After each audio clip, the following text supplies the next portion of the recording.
Welcome to thepowerofvoices.com. It's AnnaMarie at the Comedy Hour Live. Well, it's almost live. I'm kind of awaiting some guests, and with that, LA traffic, thank you very much. It's the old, what time you going? How long will it take to be there? Again, what time you going? How you doing, Lee? Lee's hanging out with me.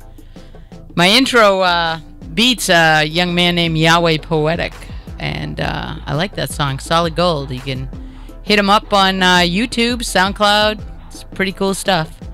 And as for you, Mr. Lee, you know I'm taking a little bit of a trip with the fam. Now, I make a joke with that. I tell people, you know, because you all have families, so maybe you can sympathize, empathize, and shudder a little bit at these funny thoughts of people say, you know, isn't it scary living out in L.A.? So, you know, I say, yeah, it's a little scary. You're somewhere you don't know. And then we go, so how do you feel about going home? Kind of like living in L.A., only it's scary because I do know. Gotta love fam. You know, there's nothing like it. It's the old, you know, did somebody pick these people? Yeah, I got a few things going on. I got my granddaughter being born any minute now. And if it's something that every mother doesn't revel in, it's the... oh, so you're having a kid and a daughter. Hey, could be just like you. Every mother loves that, you know. We all wish that upon our children, to have that sweet revenge of life. So I'm waiting to go home to that, and my family will already be all up there. So I'll get that mad report. And as for everybody out there, while I'm gone, you got July 4th coming up. I believe July 4th, we'll probably have a pre-record, throw a show up. Yeah, because it's what you call a holiday. Which really is kind of ironic. I think that anyone getting divorced should plan it for July 4th. Something about the words Independence Day. You know, everybody coming on to anything. I actually had a friend who did that. She was aiming for that date. July 4th. I got to get divorced on July 4th. It's Independence Day. And you got to love that mentality. I mean, I really have been hanging out with some crazy women who've been talking about, we had Rolanda Watts on last week, and she was talking about, was she telling me, shut the hell up, 32 years of marriage, she hasn't even gotten one? You got to love people with ambition. Yeah, I know that with a lot of comedy acts that are playing out this week, there's a couple of websites that she talked about that you could go on and see where everything, I think one of them was the Brero, my Boston accent, the Brero. Yeah, that accent gets me in trouble more often than not, you know. So I'm hoping that when my guests come in, we'll all hear some tales about the adventures they've been on this week. Oh, and just in time, we have Rocky, and we have a bunch of people. Hey, how you doing? It's the hallway. You people can't see the hallway, but if you could see people out there. Hi, Mimi. How you doing? Welcome back. Wifey's here today. We can't see you, though, wifey. Come step in the camera. Come on over and hang out, man. Hi. What up? You're like, heya. Thank you. That's a Boston thing. It's heya. And you're over there. Yes.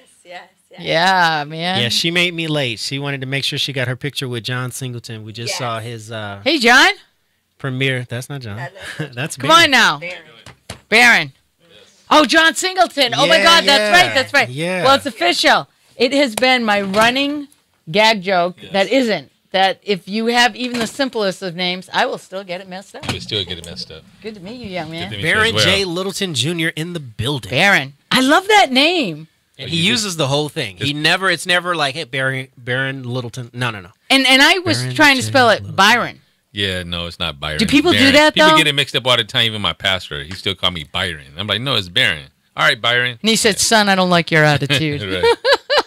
You best change that voice. Absolutely. Yeah, that's awesome. So, welcome in, man. I gotta admit, you got a lot going on. Oh, thank you so much. Yeah, and I mean, in this industry, when you pull up somebody's, you know, basically, I like to kind of read up on people before, you know, I get them in the hot seat. Which hopefully you can see this young man on camera, right? Oh, you yeah, we're just gonna keep setting stuff. Yeah, you guys, you're streaming live. I like that. You're on YouTube. You're on Facebook Live. It'll go on to SoundCloud. You can just hang out and see your show all over again. Wow. Yeah, so it's pretty cool. You have an hour of content, and people say, an hour? It's like, you know, yeah, a whole hour. Yes. I'm like, that's it, but that's me. Yes. Yeah, so I see, you know, like I said, in bringing up stuff that everybody gets to look at what you do, what you've done by, your page, as we say, but he has one. And I was like going, oh my God, you even played a woman. Oh, me? No. I don't Yeah, think wasn't so. it? It said right under it, miscellaneous. Miscellaneous. Oh, yes. But I don't know. Miscellaneous. Yeah, correct. where's that symbol when I need it? Jeez, Right. Lee, what are you doing? Slacking off on me. I should have cued you in. But yeah, I mean, I really had to laugh where I'm reading all the things that you played in various. Did you play Kanye? Yeah, I do Kanye a lot.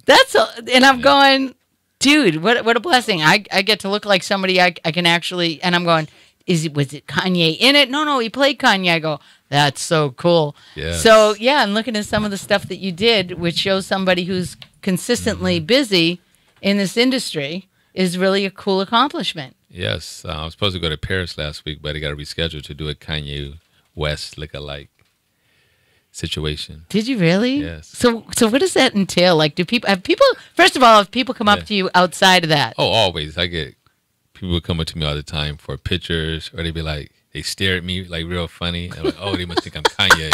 I'm like, wait, oh, okay. I know they think I'm Kanye. Oh, that's So amazing. it's people from all different cultures, nationalities, and ages that think I am Kanye. Well, you also look a little bit like. Did he? Yeah, man. Too, yeah, I mean I was that. gonna say because a lot of actors will like show who they can look like, Right. for in case that biopic comes up or whatever. I don't have to show anything. I'm just am. Yeah, you just am. Yeah, see, they was out, and then they saw him, and they said, I like that look. And it just happened to be the time, and they got famous before you. Right. Because it was the other way around. I'd have him sitting, Kanye sitting here. Yeah, that's right. Right. I'm Baron. I like to say that Kanye West looks like me, and I resemble Diddy. Because I'm older than Kanye by like 6 or 7 months, so he looks like me, actually. Did he actually 6 or 7 months? Yeah. I like that. It counts. Yeah, man, it does, right? So I can't look like him, but people say I look like him because he has more of a name recognition. So Well, you don't want anybody he's pissed off coming running at you and stuff. No. Where's your T-shirt that says "Not Kanye"? Just making money off that. That'd be hilarious. One of my friends made me a shirt with Kim Kardashian on it. It's that famous shirt she did with her butt. Oh, all right. So it has a picture of her on it, and he gave it to me. Well, yeah. If you wear that out with these sunglasses, that would be that. But that's L.A. I mean, I make jokes and say, and these are actual things that have happened where people have walked up and given me a look, and I'm like, "You all right?" And they said, "You're not gonna believe this, but has anyone ever told you look like the Kardashian mom, Kris Jenner?" I can see that. Yeah. And I'm like laughing. I go, "Say, hey, yeah." And I actually got to meet someone who does certain things, and if I say, they would know who. Not that I think they're listening to my show, Right. but she was like, "No, I've seen her." She goes, "Yeah, I can see what you look like here." She goes, "You're much more attractive." I go, "I always feel like somebody has to throw that in." Right. Oh, you're much better looking than that, right? They do the same thing with Kanye. He's That's much it. better looking. You're much more handsome. But you look like Kanye when Quincy Jones said you look like Kanye West. Well, I saw him, I think, a couple of BET days thing? ago. No, I saw him at the Black Business Association celebration for Yeah, I Music thought I saw Month. 2 different Yeah. pictures with you and him, like 2 different events. Yeah, I met him first like 4 or 5 years ago at the opening of his elementary school in Los Angeles. Wow. Yeah, the thing about Baron that you guys might not know is he does a lot in the community. He's got a great foundation, the Baron J Foundation.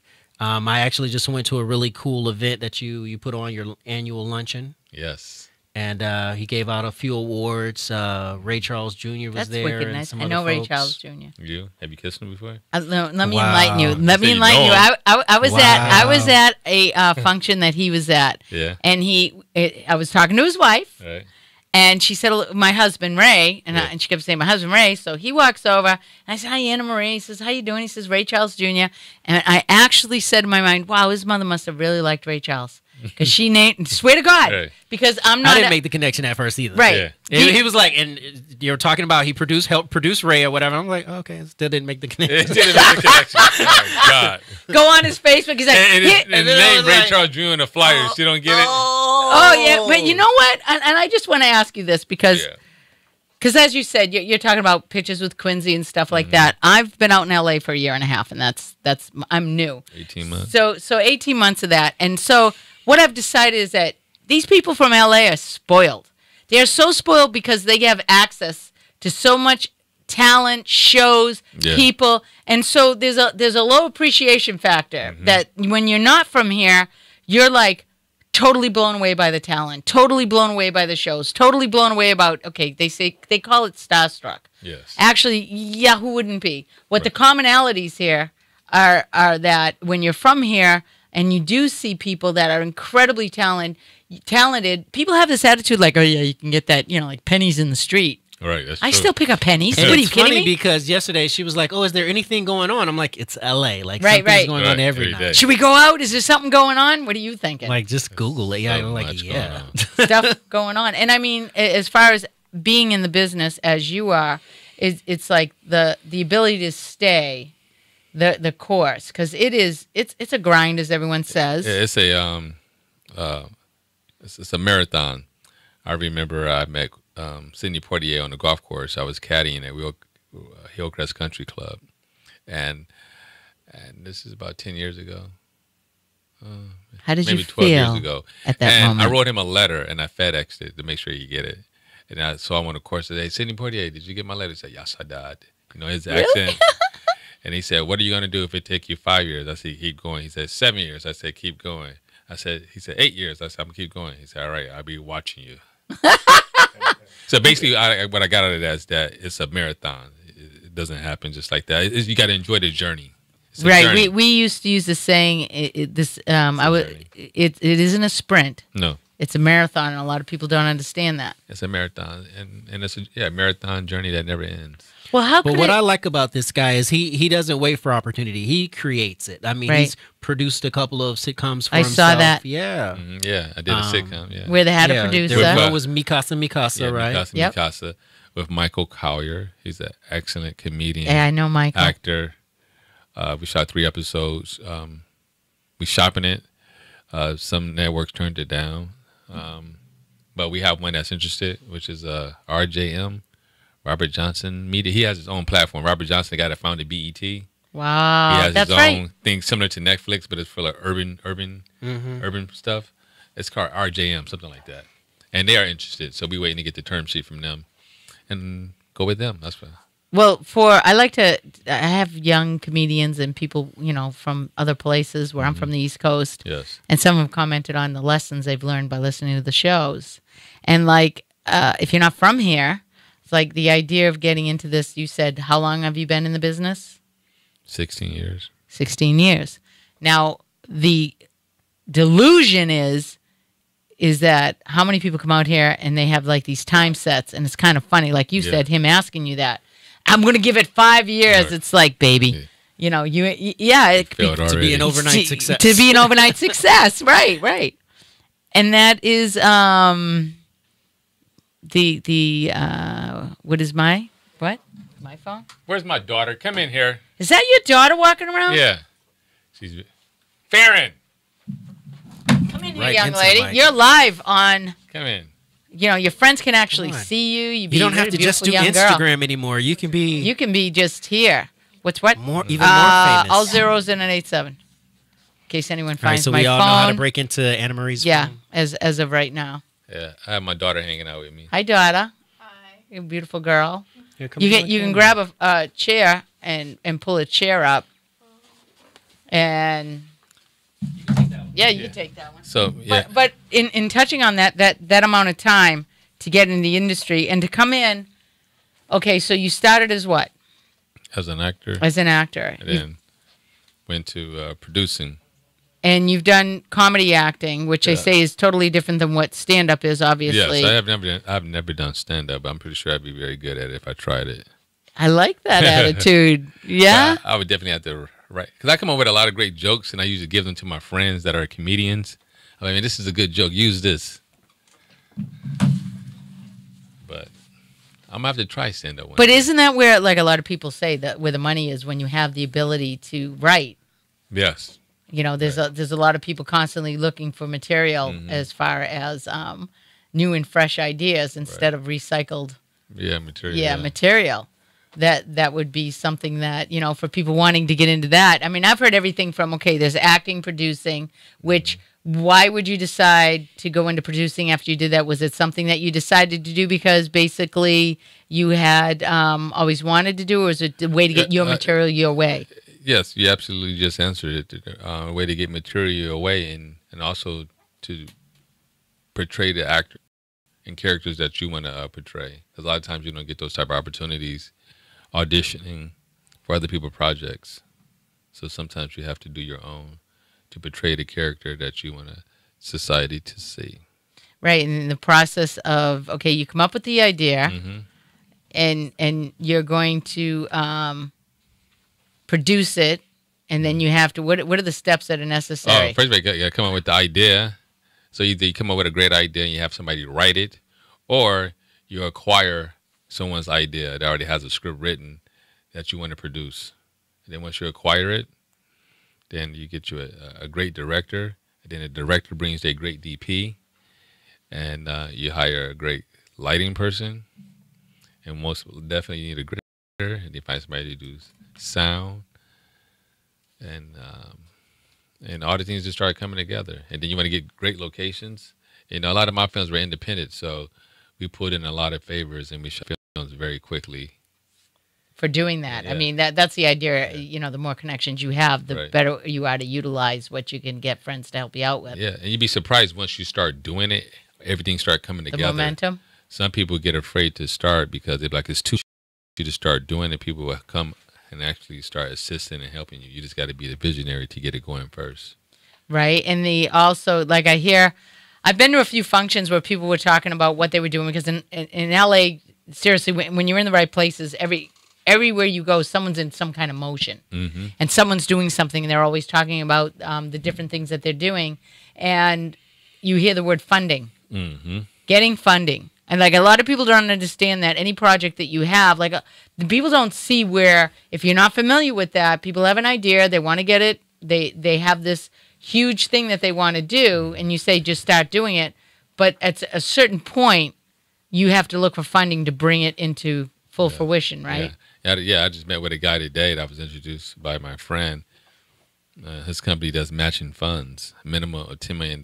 So if you have $10 million, they will match it.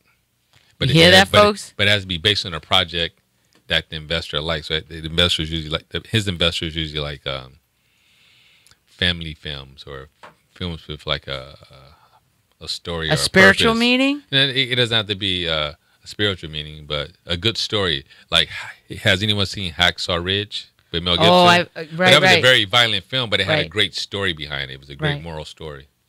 That's interesting. Yeah. I mean, that's something like, I'll get that information after you leave, because, you know, everyone, too, has the ongoing thing of when are you going to do that book? In L.A., I hear that a lot, like people talk about, I got to write my book. I got to do my book. Right. Yeah. And in saying so, did you come from a background where people were in the industry? No, I did not come from a background where people in the industry. I know my father he did some camera work back in Detroit. He could have done more, but I guess I took that initiative to do it. Yeah. That a cameraman in Detroit. Yeah, he was the cameraman, but no, he majored in computer science, so that's what he does for a living. Smart man. Yeah. That's really good living. I should have majored in computer science. And I see you have your daughter here. Hello, young lady. Hi. And say your name. Farron Littleton. It's a awesome name. And being that you have your children, that example that you set, what your dad does, you must be pretty proud of his accomplishments, especially living out here, right? I mean, LA, everybody's doing something as far as like when you say what your dad does, it's kind of cool to say. Yeah. It's like, have you thought about doing anything in the industry? Is that something that when you watch what he does? In his industry? Yeah. No. No? Now, how old are you? 13. Oh, 13 is a great age. Oh, yeah. Do you figure out what it is you like doing? I might do a little bit of what he's doing, because I want to move to LA, and I'm probably gonna do backstage. Really? That'd be cool. I mean, as far as like doing writing or anything, you like doing writing? She loves writing. She's writing a book right now online. They have some type of thing these children do where they write a book and everybody can see it and they comment on it. So talk about that. Yeah. It's Wattpad. It's called Wattpad. And there's like a million people doing it. And a million? Mm-hmm. How do I get in like on this? Probably over that, but I'm not sure about the number. But there's a lot of people doing it, and I've been on it for about 2 years. Wow. Mm-hmm. Wonder who she takes after. She keep chasing it. All right, 2 years. That's a long attention span for kids this age. Yeah. Yeah, she loves writing. Yeah. I think I read about like 100 books. Really? Yeah. That's awesome. Mm-hmm. The only reason, in all due respect, being a writer, I'm a writer, and you know it's a gift that you have, and it's like, you know, to have that gift that you're doing, keep the more you do it, the better you're gonna be. It's a real enthusiasm, isn't it? Mm-hmm. Once you started, it's like when you finished, you read it and go, "Wow, I can't believe I did that." That's so right. Mm-hmm. Yeah, because it's like an inner consciousness that just happens. Mm-hmm. Yeah. Yes. Do you find yourself ever, you know, like laughing at something you wrote, going, "Yeah, it's pretty funny." Yeah. Yeah. You might want to give the jokes. Your dad might be able to sell them, kid. Yeah, you must be proud of that. I mean, I am, because I'm not a writer. I don't like to write, and she loves to write and read. I was the opposite at her age. I didn't like to write or read. Yeah, the sitting still thing, right? Well, that's kind of funny because what does an actor do? You have to read, man. Right, you got to be able to read those lines, memorize them. Yeah. Yeah, that is probably one of the hardest things about doing that, right? The memorizing of each. What do they call the in between? Action. The action or the bits or something like that. Or when I was looking, there was something about like the way the script. When you read a script, as it breaks it down, each thing is a what? Is it a beat? Is it a? It can be. They call it the beats. Yeah. And I actually went to an improv. My friend Chris Pipkin took an improv class, and at the end of it, they all acted out. And man, I'll tell you, I'm ADD, and I was like, I so would love that class. People would just yell out, we're going to yell out a word, and then everybody's going to act on it. And I said, they yell out one word, and the next, you know, Chris was lucky because they got love. So you can run a million different improvs on the word love. Right. The next group got sandwich. Wow. And I'm like, wow, what a bummer. Somebody yelling, sandwich! And they had to do the whole time they were up there based on sandwich. So I don't know, have you taken any classes? I love improv. I've taken improv classes. I really love improv classes, and also the Meisner technique. Which is? Where it's kind of like you're in the moment. It's Ooh. like you're in the moment. I could technique, yeah, that must be really interesting. It's very interesting and fun. Because there's so many things, like if you want to take a class in LA, you know, there's a class for everything out here. I mean, you know, would you say you support that? The idea of there's some people have told me, hone your craft out in LA, you can take it anywhere and actually make money. If you can survive the LA grind. Well, I think if you hone your craft in New York. New York. Yeah, I know Royal Watkins does a show he flies back and forth for. Have you guys ever connected? No, we haven't. Because New York, you can do a lot of theater, and I think theater really helps. Here, there's a million of the little theaters, right? Yeah, a little million theaters, and you do a piece that you practice for 2 months, no one comes to see it. So I think it's a waste of time. Well, someone else said that about it. You end up housing all your friends. Yeah, exactly. Like, what's the purpose of that? We as artists, we want more than our friends. Well, that's my going back strangers. to LA is so spoiled. Right. I mean, I went to a thing and I was really amazed at the lack of attendance of things that, you know, they're doing screenings, they're doing, and we're talking like bigger, not, you know, these are cinemas, these are that house a lot. Right. And you're like, where are all the people? And in fact, I had this idea. I'm like, I'm going to go down to Kevin Hart's book signing. I got 30 seconds to see if I can get him on the show, like the All-American Dream. And then she just asked him, and he said, yeah, because you never know, right? And someone said, you know, I think Rocky mentioned, I go, but I better get there because it'll be mobbed. He goes, maybe not so much in L.A. because L.A.'s different than when you step outside of it.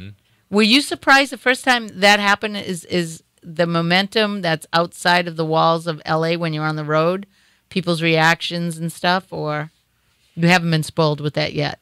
No, I'm not surprised. You know, like people here in LA that live, they kind of like they're used to it, and people on the outside in other states and cities, they're not used to it. Like I have a friend that's leaving. She's from North Carolina, so she's very excited about everything. I met Snoop Dogg. I got a picture with Tyler Perry. She's just excited about every little thing, And I'm not. I'd be like, oh, okay, that's great.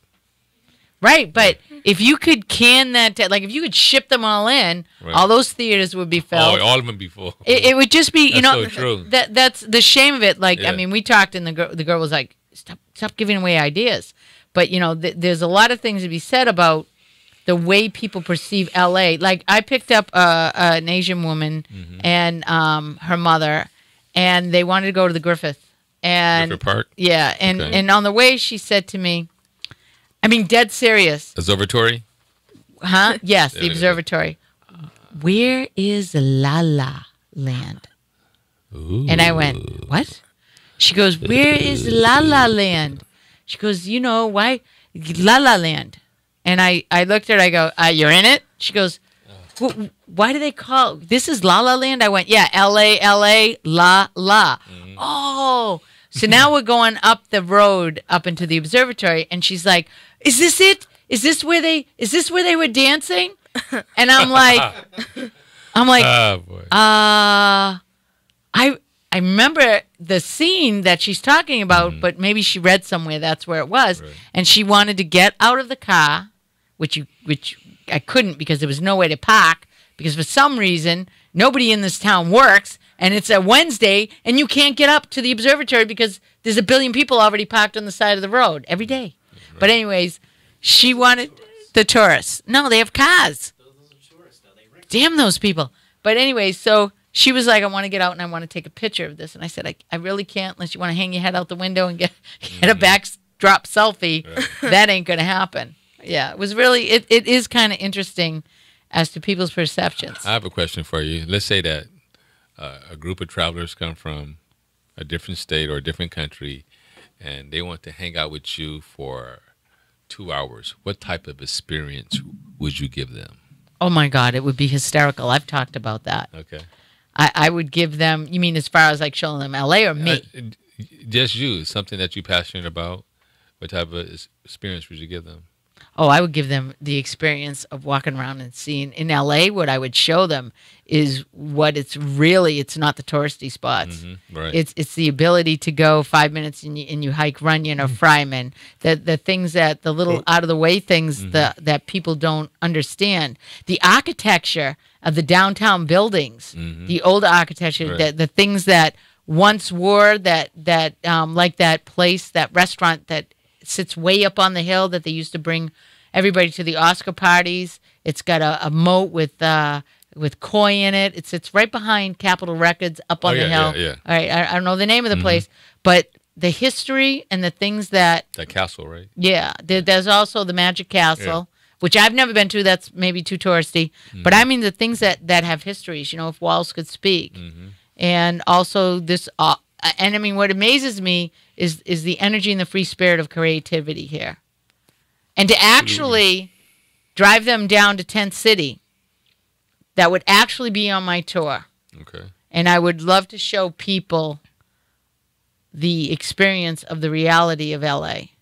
This is really a small, what do they call it when it's a small, microcosm. Thank you, microcosm. Okay. Of the world. And here you have, the obliviousness to all the tinsel, all the make pretend, and then you've got Bentleys going by you as you're standing there and going, but this is the reality. This is the reality. There are more homeless people in LA. I once, I think education, like it's the human factor. It's like, how do they leave that out here? Right. And that's what I would give people. The full realm of LA is you're going from all of this, and I would end it with probably Tent City. Okay. And for every don't you believe for every star there's 20 of those people, 50 of those people that could have been that person? Oh yeah, absolutely. It wasn't that they didn't have the talent. Yeah. Yep. Well, what I would do is that they would get a chance to hike with me at Fryman Canyon. Yes. And then they get a chance to take pictures. It's a bad choice. They get a chance to take, but these are people from out of town, so they will love it. They get a chance to take pictures of a great scenery, and then also I bring a bottle of water for them, and a power bar, some type of power bar, and once we get up into Prime McCain, we sit down on a blanket, and we do affirmations for 5 minutes. We do meditation for 5 minutes. We journal for 5 minutes, and then we talk about what we want to accomplish within the next 6 or 7 months. And then we continue our tour. And then also they get a chance to take pictures with me, the Kanye West look-alike. Oh my lord. Yeah. Yeah. Well, I'll be all the way in the back. I'll be dying. I'll be like taking my jacket off. No, if you had your own tour, Your own experience. If you 10 strangers from another country and they want to experience LA, what type of experience would you give them? It has to be something that you're passionate about, something like you enjoy doing, something creative. You know, instead of them going to like Disneyland, Disney World, they want to do something different where they can pay $25 to $49 and have an experience with you. Here in LA? Yes. Well, we'll go shopping together, and we will sit down and we read a book, and then when we're done with about like 5 chapters, we'll tell each other what the character should have happened in the book, and we'll go out to eat and do all that stuff. Well, like basically my every other day, what I want to do when I'm out in LA, basically. when you were out in LA. Yeah. Did you take the tour bus ride yet? No. Let's go by I the. haven't. Yeah, I'm always amazed at that. Yeah, I love the tour You know, bus. everybody says you got to do that. If you're in LA, you got to be a tourist and you got to take the tour bus ride. Mm. Wait, all the way to LA to read books? Right, LA. Yeah. Come on now, that's her pamphlet. Leave her alone. That wouldn't be your choice. No. All right, that was- But you know, it's really something like I've said that about running tours and advertising them for people to come to LA right. because seriously, that's a really big deal. I mean, so now you're out in LA, and there's only certain areas that everybody's gonna. Oh, and I would have to, of course, I left out the idea of going to a comedy show. Of course, my idea is that you have the buses that already have comedians that are on the bus. Yes. Okay, that are the opening acts basically for the clubs that you're going to go to. Okay, and almost like all the different clubs that have different, because every club every night is playing all the different comedians that they have. Yes. I just met with Airbnb today. Wasn't today the final day? No. And they have a new platform that's been out for 2 months. Most people don't know about it. And this where you can create your own experience.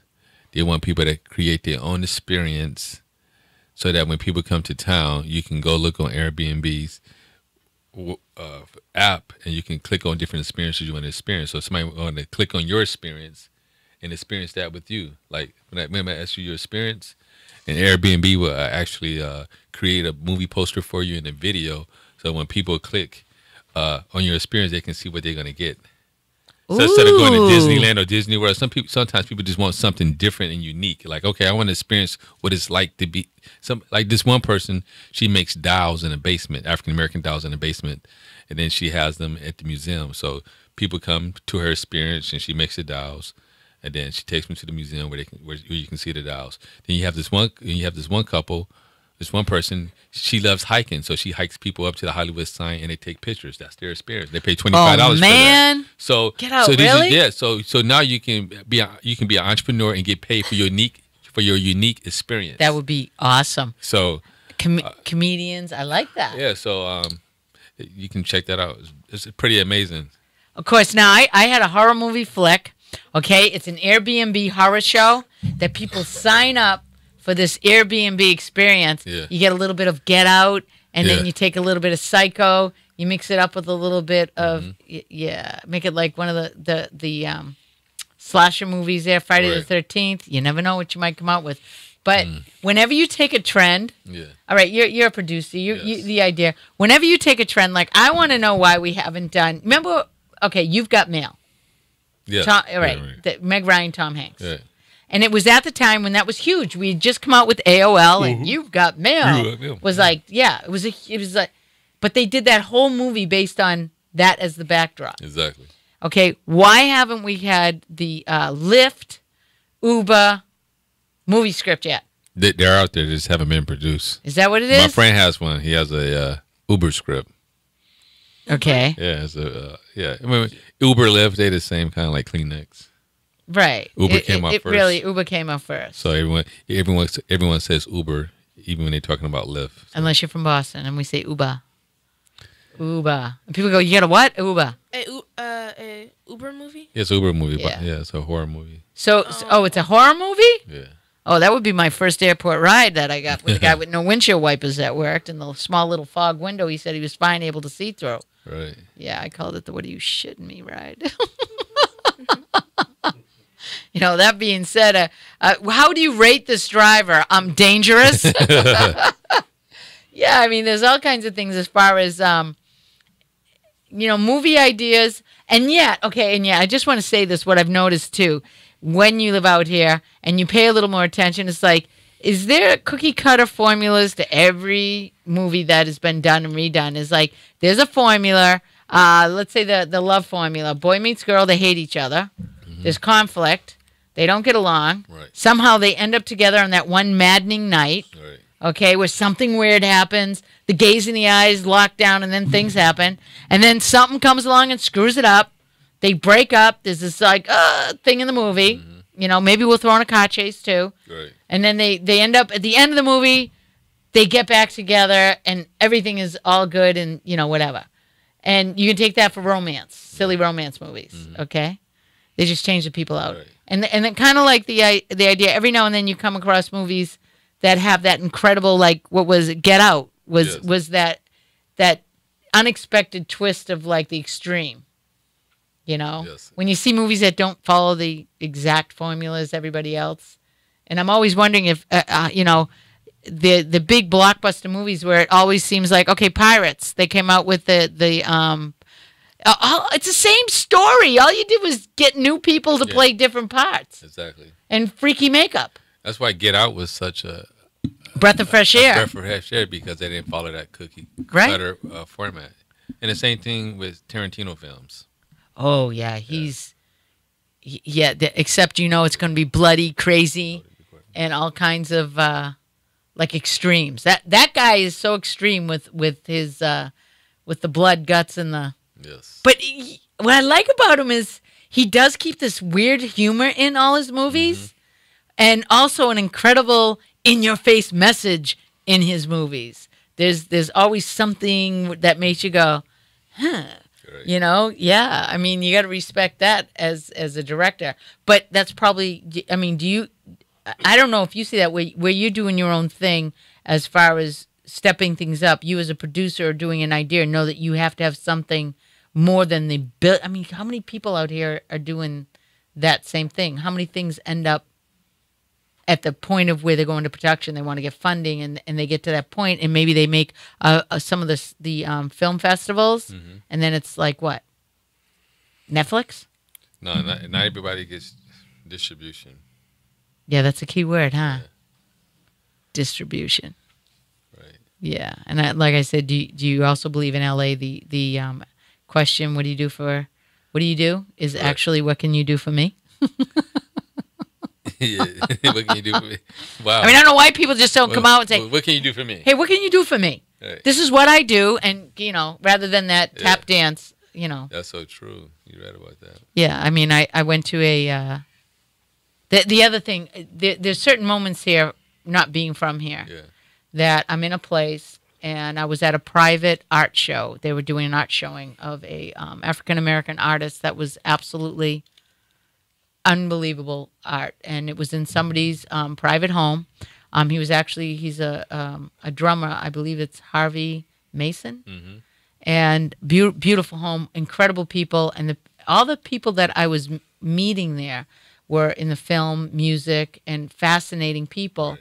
And to set yourself as like in discussing with people, there's fascinating. I will say that much for LA. Fascinating conversation. Mm-hmm. I mean, the minds that you have the privilege. I mean, if anybody asked me why you in LA, I would have to say one of the greatest gifts that I've gotten is the knowledge I've been able to tap into, because these people are not walking they don't walk the conventional, go to work, Right. punch a clock, Yeah. live for the weekend. These people are innovators. The creativity that they have is like it's divine. Okay? That brought up something. I remember like 15 years ago. Let me see, no, 12 years ago. My grandmother said, "Hey, Baron, do you live in the ghetto in California?" I was like, "No, Grandma." I said, "I don't live in the ghetto. I live like in the suburbs. I live in like West Hollywood." I said, "I can walk down the street and run into Kanye West or Larry Fishburne. It happens all the time." And it's because she never been here before. And I thought that was amazing because I grew up in Detroit in the ghetto. So she thought I transferred to California to be in the ghetto. But yeah, the my niece lives in Detroit. Yeah. Yeah. Well, perception, like I Yeah. said, people want to know. I moved to where everybody goes, "Oh, you live south of the boulevard," and I'm like, "Okay." And now where I lived in Massachusetts, I lived in a town. They were like, "So you on the east side or the west side?" And what they would do was they were pretty much sizing you up because you Yeah. said the east side. They're like, Yeah. "Oh, that's a bad side." Right. You know, and how long the conversation will go. And it really is true. I mean, when you meet people and they ask you what you do, what do you do? I mean, that's the number one question. Hi, how you do? My name's Bubba. What do you do? What do you do? Do you find that that's an automatic in California? That is. I In try LA? to switch up the question somehow. Like, All the time. what do I say? Like, what's your human doing? I don't know. Yeah, well, well, I had the guys in Lyft when they're ready to open up, and they'll tell me what they do Yeah. because, one guy goes, "I tell people I'm an accountant." He's in the film industry. He's a writer, and he writes for some pretty unbelievable shows. Yeah. And I said, "Why would you do that? If I was accomplished, I would be like, you don't know what I do? This is my checklist of Right. my accomplishments." Right. Because to me, and he goes, "Yeah, but you don't understand." And that's when he said, "They don't care what I do. All they care about is what I can do for them." Right. And I was like, "Oh man, I never thought it." But yeah, you're right. And that would explain. I also notice, maybe, I don't know if you notice, but you might. It's like the walking, people don't look at each other. There's like this thing that, like, and I'm the overly friendly person. You do not want to get caught in an elevator with me and think you're going to stand and stare at the corner. Because I'm going to, between the first floor and the third floor, I'm going to pull all your information out of you, whether you like it or not. But yeah, I find that people being a real friendly person, I'm like, why is people are like that? I mean, you can talk to their dog. You know, if they're walking their dog, you ever notice that? And then you're like, well, you probably don't, but I'm like, hey, it's a really cool dog. And they're like looking over here. And, please don't talk to me, lady. Yeah, it's crazy. I mean, I don't know. Do you know your neighbors? Oh, yeah.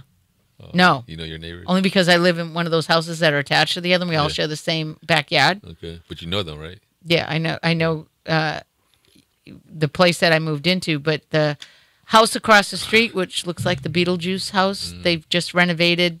Right. Some of the architecture goes from like, you have this incredible kind of a beautiful Mediterranean, gorgeous. The door looks like a castle. The place is beautiful. And across the street, you get this contemporary thing that looks like Beetlejuice's house. And then, it's like, God, you find everything here. But yeah, my neighbors, no, I don't think they'd want me knocking on their door. Hiya. Have some sugar, salt. Yeah, because, I mean, I grew up in the generation where everybody knew who their neighbor was. Yes, that's true. That's I don't care where you live. That's not a commonality. Where the mothers would all sit out in their curlers, smoking cigarettes because they didn't talk about what it did to you back then. Everybody, all the mothers smoked. The kids. I mean, that was the easiest thing in the world. Sneaky mother's cigarettes at 10. Right. Get your ass whooped anyways afterwards. But you were cool for 5 minutes. Yeah, as a kid, were you brought up strict? No, I wasn't. I was not brought up strict. My parents gave me leeway to do what I wanted to do. Yeah, but you still had a structure and discipline. Otherwise, where would you get that? Yeah, you're right. Let me see. Yeah, I was structured. When I come home from school, I will eat, iron my clothes, and study, and then talk on the phone to girls. Did you now? Remember that? Yeah. And you were glued to the wall, too. Late at night talking on the phone. Yeah, Just holding the without phone, not saying texting. anything. Does anyone even know how to do that anymore? I know, right? Right? I don't think people talk on the phone We even probably just text. text. That's crazy. I hate texting. And like Snapchat. No. You're the really illusion. Yeah, is everybody's like, my life is but getting married. Everything is based on how many likes do I have, and not that we're all not guilty of it, but there's something to be said about the zombie zone of two people sitting at a table and both have their faces in their phones, a family together, everybody. And I mean, we can't talk enough about that, but it's like the reality is it's an addiction. When they said stay away from the light, they meant that. Right. Okay, Right. you know. Yeah. That's true. Well, I remember that we were in the elevator going to swim, and Oh, like yeah. all you guys in the elevator, Yeah. there was like two or three other people, and they're all on their phones. I was like the only one like. Oh no! See that would be where I would just it's almost like I want to make a point in meeting and talking to people because I get away with it because I'm funny. Right. And once you engage people, and that's the beauty of being funny. People they'll engage you if you're doing that. And there's also the fact that you can see there's the escape. I have my phone, so I don't have to talk to you. You're right. Right. So people will automatically, like if they get it when I'm driving Lyft and they put their faces in their phone, and it's like hysterical because you have to answer me. I can't turn around and look at you, Right. right? So I start with the questions. So have you always lived in LA? Boom, and that will open the door. Just that one question as far as that goes. And me being from Boston, all I gotta do is say, so how you guys, you know, were you able to see my car? I'll get that in because it prompts them to go, hey, where you from?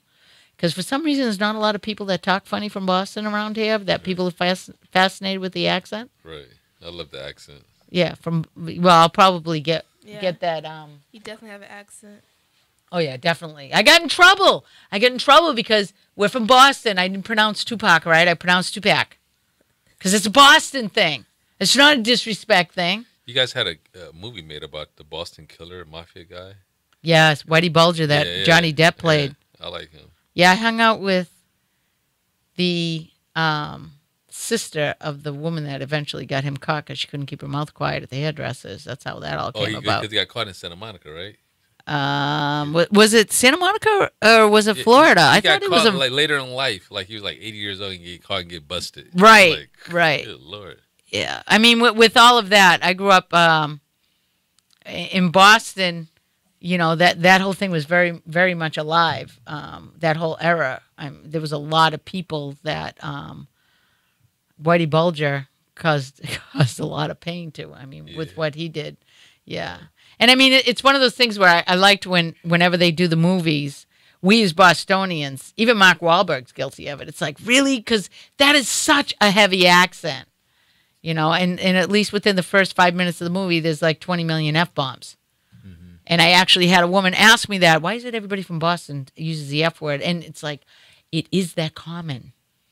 I mean, it just is. Wow. You know, it's one of those things where nobody flinches over that word, sorry to say, you know, as a word of passion. But yeah, and I have a friend of mine who goes, now we're going to be meeting some people. They're very influential. Try not to. I'm like, sincerely, I really don't have to run amok with that word. Unless, you know, I mean, it's one of those things that you don't realize until you step away from it that not everybody is using that word for everything. So, yeah, I need to. I know that. And what I'd like to say is, what projects are you working on now? The project that I'm working on now is a sitcom. It's in development. And the best way to do it, it's called Made in Detroit. It's not, what is it called? What's the name of it? Yeah, Made in Detroit. It's like Cheers, but minority Cheers. Where Cheers back in the day was all white. But this is going to be based on minority characters. Really? Yeah. So, how many people do you have playing the main cast? It's 5. And you knew exactly what you were casting when you did it? No, it just developed it over time. You know, the different characters. Because I always wondered about that process. Yeah, it takes a while, a couple of months. Because you can't do all of it at once. You know, you got to talk about it, then come back to it. Do you have people in mind that you grew up with? Was there a familiarity of knowing how to characterize the individuals that you wanted best to? I mean, because yeah, all characters come from somebody that you know, or you merge a lot of characters into one character. So when you're casting, for people who go to auditions, the process when you're watching somebody, what is it you're looking for? It's like the same thing you're looking for when you want to date someone. Like when you're looking for a guy, when a guy looking for the girl, it's the same type of thing. Okay. It's a feeling. Yeah. Oh, that okay. you get. You know. Yeah. No. Well, I know a lot of people don't know. Yeah. Like what they need to Yeah, emphasize on when they're trying to audition. Right. And a lot of times the casting directors and producing directors don't know either until they see it. Right. That's Right. I like that. And so the basis of this is that sounds really good. So do you have a the storyline? Is it one that's going to be like a series? Is it just It's going to be a series, a sitcom, 22-minute sitcom. Oh, I like the idea. It's about a comedian, you know, who retired. He's a young guy who retires from going on tour, and he takes over his uncle's bar. And yeah, You being a bartender, there's a lot of stories. a lot of stories. A lot of people coming in, a lot of people leaving, so there'll be a lot of cameos. I like that. Yeah. I always wanted to do one where you know how certain alcohols change certain personalities. Mm-hmm, Right. I would say somebody would want to say doers, and Right. I'd want to say jerk in a bottle, or wife beater in a bottle, or because you'd actually watch them morph into it Right. as to the personalities they come in at to what they leave at. Mm-hmm. The beautiful dressed up woman that comes in, and by the end of the night she's trash, her lipstick's all over her face. Don't talk about my mother like that. No, I'm sorry, Mom, I'm kidding. But it's like one of those things. A bar is like the best place in the world to throw every kind of thing, because that's where people would bring it, Right. and all it takes is a little bit of alcohol Yep. to let it all out, right? You're right.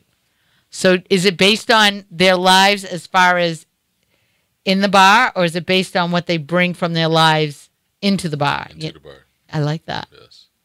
Make it simple and concise and to the point.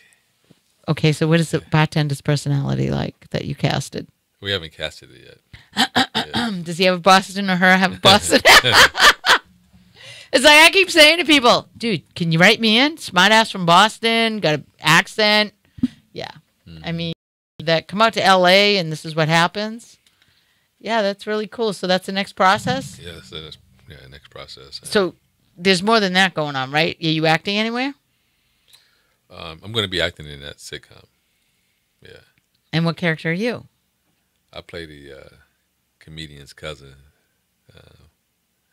That's a music producer. Okay. Yeah.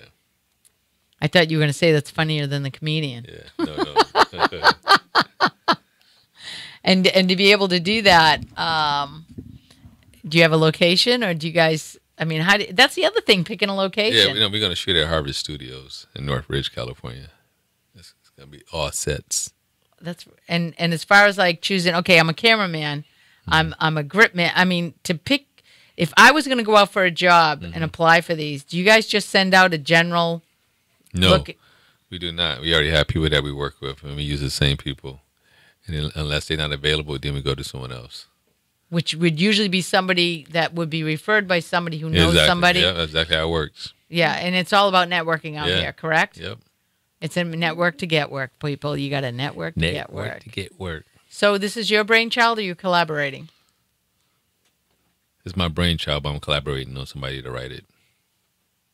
That's really cool. And she thought, I could write that. Did you not hear that out of her? Yeah, I could write that, Dad.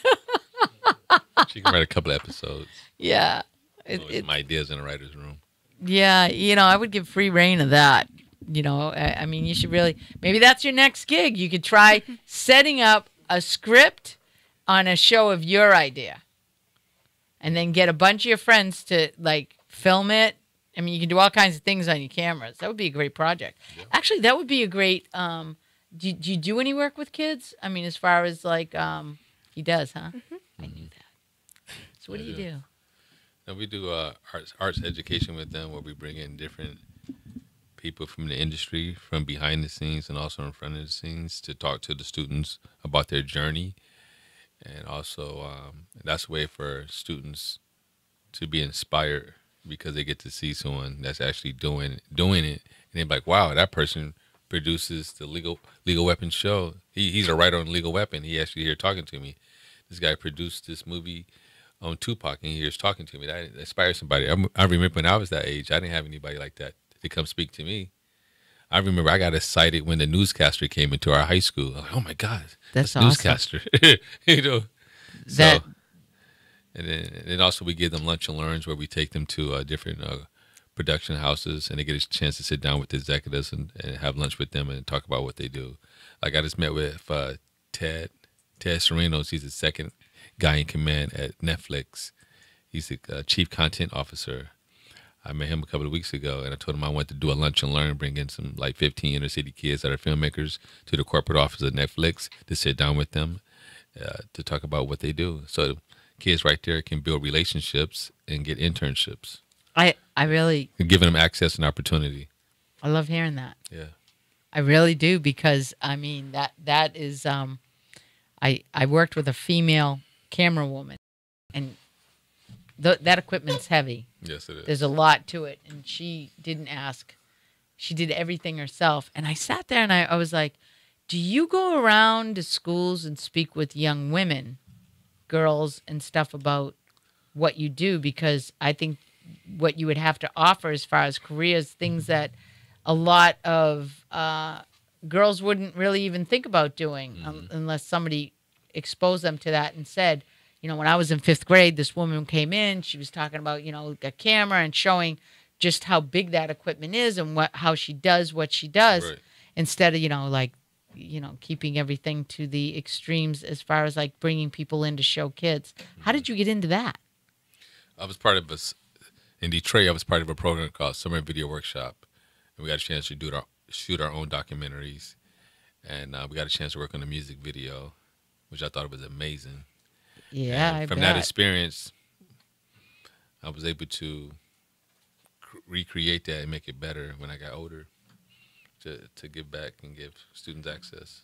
That's really cool, because when I asked, she was immediately like, yeah, he works with kids. Yes, and so like one of our mentors is Van Hayden. He's a first AD on many different TV shows and movies. He was the first AD on the Tupac movie. He was the first AD on Hollywood Real House Husbands. And Van Hayden got me into the union as an actor many years ago.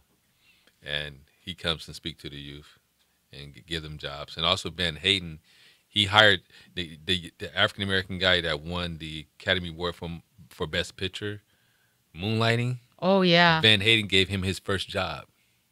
that's awesome. Isn't that amazing? Yeah, I like those stories. So like on my different productions, my goal and what we do is that we give students the opportunity to work in the hair department, the sound department, the editing department, so they can get that experience and that opportunity. So that's a way to give back. Man, I can dig that. That's really awesome. And you're as far. I mean, I usually tell people towards the end of the show, oh, you're gonna plug something. You know, you're appearing, but for what you do, it's you're pretty much. Well, if you see my billboards, I have 2 billboards in L.A. One on La Cienega and La Tijera at that mobile gas station. Yeah. They go Baron J Foundation billboard, and then there's one on Manchester and Western. And the foundation. Yeah, the foundation is the Baron J Foundation. And what is it that it does? We do arts education, What you were just talking about. financial literacy, health and wellness, and entrepreneurship. Man, And that's a great. Here's a postcard for you. Great. So you have a postcard that Thank you you. can send someone you love. Yeah, I could Yeah. actually. I You love love it. this. This So- is what. so- This is all that matters. Yeah. This is why we're here. Yeah. I love that. Instead of sending them a text, you can send them a postcard and say, "Hey, I'm thinking of you." Oh wow. You know? So yeah. it's Oh, old excellent. school, Yeah, right? old school. Post office, and look at it. It's paid, Yeah. so there's no excuses, people. You can't text this stuff. Right. Seriously, see this? You make use of it, right? Do something. And to make a donation to the Baron J Foundation, you can text it. You can text YOU to 56512 to donate. That's awesome. Text you YOU you know what? to 56512. I'm really digging this. I'd like to talk to a few of my friends that have some power. Yes. And not that you don't. I mean, I don't Yeah. have your to-go-to list. Yes. But yeah, every little bit helps. It takes a and I'll village. bring this up to Boston with me. I leave on Thursday. All right. And that's really cool. Like, it was really a pleasure meeting you. I think that one of the greatest things and I can't say it enough, is people that understand the idea of we're here for each other. Absolutely. And especially you can write a book. You can write a story about something like that, about a young boy whose courageous venture in life is to give back from beginning to end. Because I mean, seriously, a lot of people hear about me, I. Yep. In my Facebook. Mm-hmm. Yeah, that's Right. awesome, dude. It was like insanely Thank you. pleasurable to meet you. Same here. And you, young lady, I know.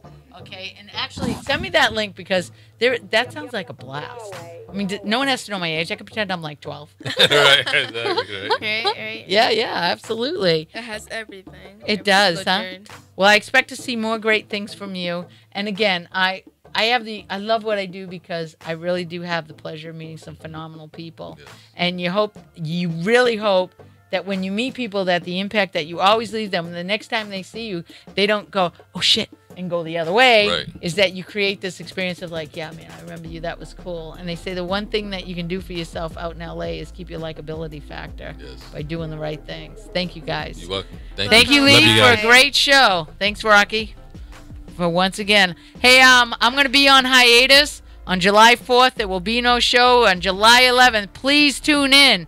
It's going to be my buddy. I'm telling you right now.